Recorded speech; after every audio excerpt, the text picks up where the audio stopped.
কোথায় যাবে আমাকে একটু দেখাতে পারে?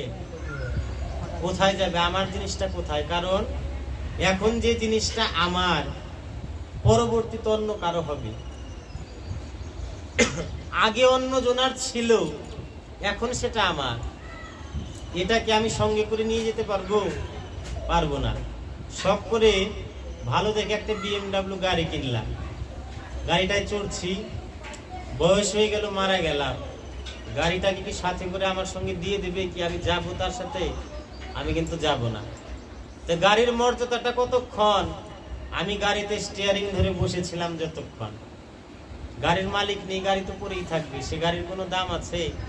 গাড়ির কোনো দাম নেই। তাহলে এই জগতের মধ্যে আমার আমার। তাই হনুমান বললেন যে প্রভু যতক্ষণ পর্যন্ত আমার মধ্যে আমি থাকি, অর্থাৎ আমার বাড়ি, আমার ছেলে মেয়ে, আমার সবকিছু, যতক্ষণ আমার মধ্যে আমি থাকি, তুমি আমার প্রভু আর আমি তবু দাস।